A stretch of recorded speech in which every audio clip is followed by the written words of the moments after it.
Hi everybody, and welcome to this week's video version of the class lecture for launching new ventures. I called this class 5.5 because we don't actually have a classroom session, and the topic is validating the target market, improving our chances of success as we march toward launch. So the reason we have this session is that entrepreneurs often have some pitfalls that they can step into, and we want to avoid them. So really quickly, the first one is the idea that we'll just try to sell to everyone and see what sticks, right? Why cut our choices down when we don't really know? And the problem there is kind of obvious, that if you try to appeal to everyone, you won't actually be meaningful to anyone. And what we need to do is try to create real relevance with a particular group and then build from there.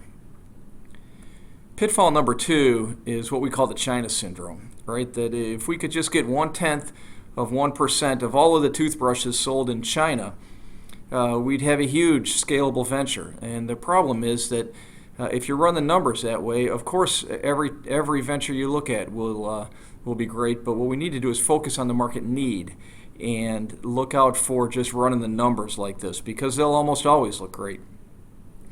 And then the third is what we call the over brothers, right? Over optimism, having just a belief that the market for this particular solution will be huge. It's unquestionable how large this market will be. And that number 2, that we will succeed, that once the marketplace finds out about our wonderful invention, they will stampede to our front door. And both of these are problems and challenges that we have to overcome. So let's look at how we go about doing this. The key here is to gain traction, to get our feet on the ground in a particular segment and then build on there. Obviously, a scalable venture is going to aim towards mainstream markets, right? The early and late majorities and that sort of space. But what we have to do is get our feet on the ground, get some revenue going, establish some customer relationships. And in the entrepreneurial space, they call the gap between those two the chasm. That if you don't establish a firm market that you can build on, then you're never going to be able to reach that larger market. And so what we do is we call this a beachhead, and we try to do is create a presence in that beachhead and then build from there.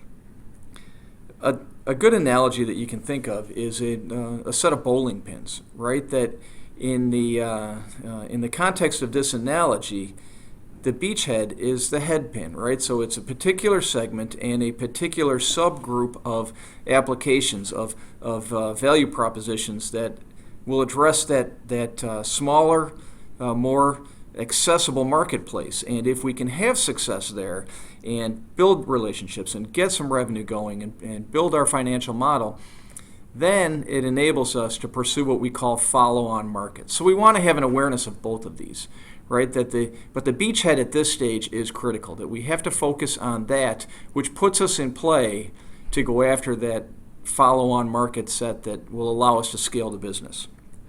Okay, so how do we establish a beachhead? Well, the first thing we need to do is segment the market. We have this large universe of potential users, and we need to define what are the various groups or categories of users in that marketplace. We call them segments, right?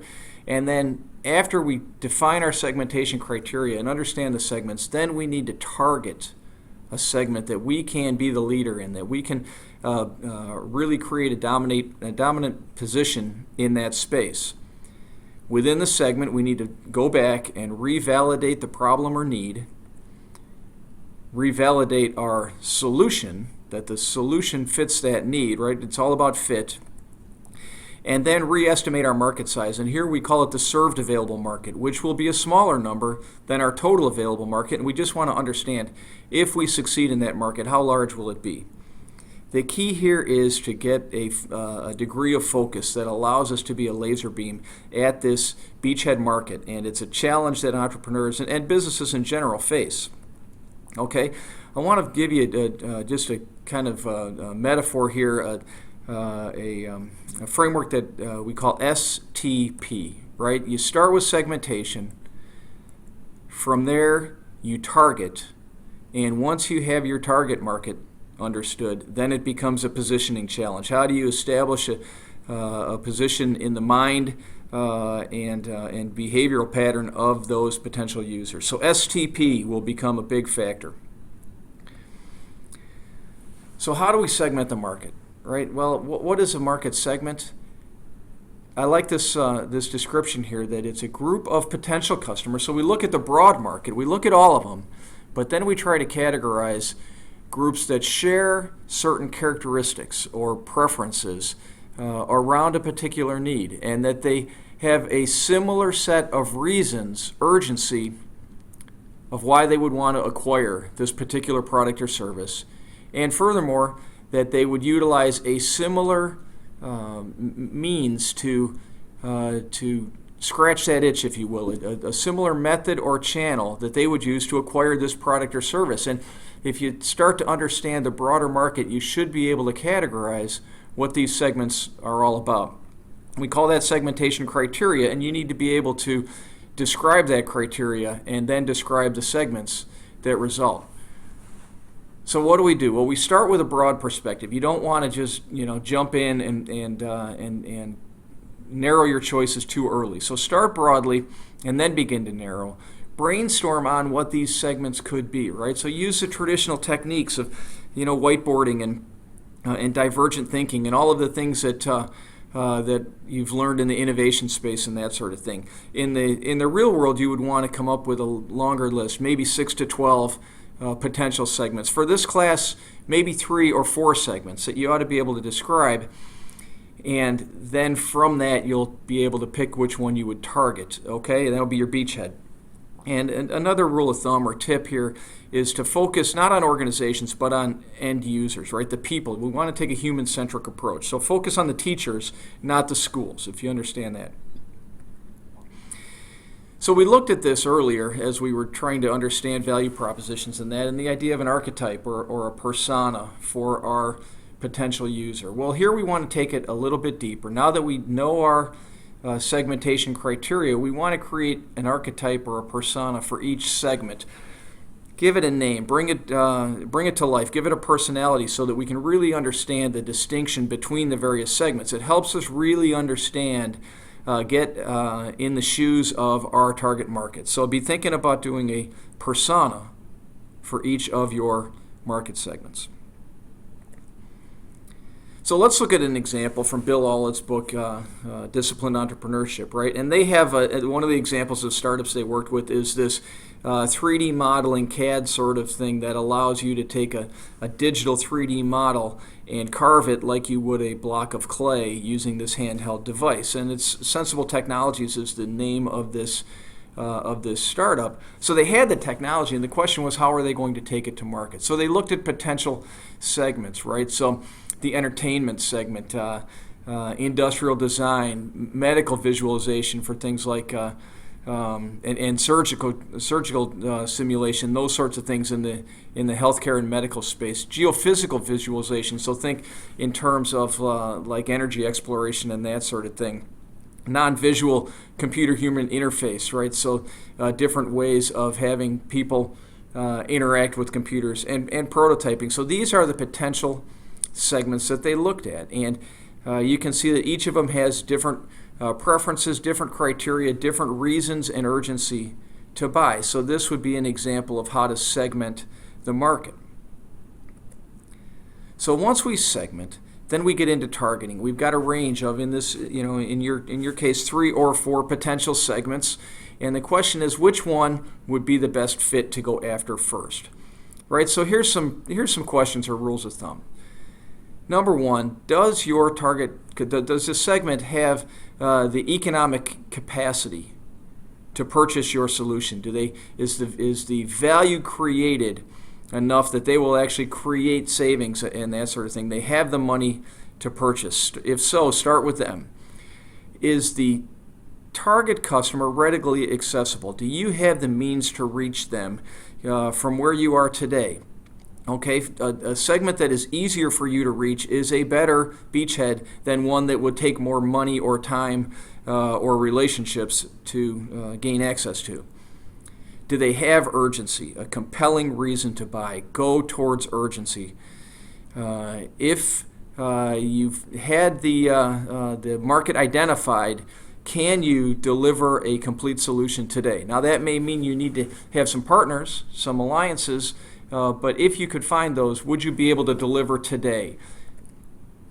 Is there entrenched competition, right? That if a segment that looks really attractive is already being served by somebody that's doing a pretty good job, then maybe think about a flank attack and come at another niche where you could get in, build some market share, build some reputation and cash flow, and then build towards that more lucrative segment.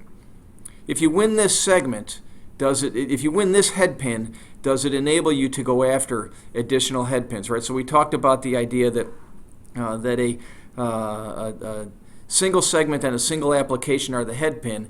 Then you could go to additional segments with the same application, or you could go to additional applications in the same segment. Does this beachhead market allow you to accomplish those? And finally, is it consistent with the reason you're starting this venture? So let's go back to the sensible technologies. So they looked at these various segments and they realized that industrial design looked like a really attractive market for them. And so they went and did a subsegment on that, and they realized that there's a whole range of solutions. And they realized that the reasons that people would need this sort of solution in the toy market and the footwear market were really very similar, and they were able to combine those two. So I encourage you to go back to the Bill Aulett's book, Disciplined Entrepreneurship, and read up on this example. Okay, so then positioning. How do we position it? And we saw this Y Combinator slide in a prior example. What's new about what you're doing, and how are they solving this problem now that would be essentially the substitutes, the competitors that would keep you from gaining access to that market? These are very important questions. So the white space comes back into play, right? That if you understand what really matters to this beachhead segment, and you can create the priority number 1 and number 2, then it helps you to refine and enhance your white space map. So we're building on this, okay? So in positioning, I like the idea of this phrase, preach to them in their own church. What you want to do is have this value proposition that just sings to them, right? So let me give you an example or two, right? So Elon Musk came forth with this idea that he wanted to create a solution that essentially made the internal combustion engine obsolete. He wanted to create the electric vehicle for the masses. Well, he knew that the technology didn't exist, the distribution channel didn't exist, the markets didn't exist, all of those sorts of things. So he knew that he had to start with a more selective high-end market. Well, if he came out with a value proposition, a positioning statement that said, Tesla, the economy electric vehicle for the masses, then he would never have gotten the prestige and the positioning of the $150,000 market, right? He knew that he had to sell a very high-end solution with high style and high panache and a certain appeal to those sorts of things. So you can see zero emissions, which connects with that environmental side, but zero compromises. That this was a high-style, high-end solution. Preach to them in their own church. Now, they're going to have a solution in the $30,000 range, and it'll probably have a very different positioning statement. Another example, Zipcar, right? To the millennials that don't want to own a car and pay to park and pay to insure and pay the maintenance and all of that sort of stuff. They want the transportation, but they don't want the sucky parts. What an elegant, direct, right onto the bullseye positioning statement for a solution like Zipcar, going right at their beachhead segment. So when we position, preach to them in their own church. It's from a book called The Brand Gap. Your brand identity is not what you say it is, it's what they say it is. So get inside their shoes and inside their mind and preach to them in the language that they want to hear. So here we go. Monday is about, we're building on the value proposition and our initial business model and and now we're adding in our segmentation. And so these are the criteria for the presentations that we will have in class on next Monday. So you guys are doing a great job. You're going to learn things that prove that your initial assumptions were wrong, but that's okay. That's part of the process. We learn, we pivot, and we build. So have fun, have a great weekend, and we'll see you on Monday.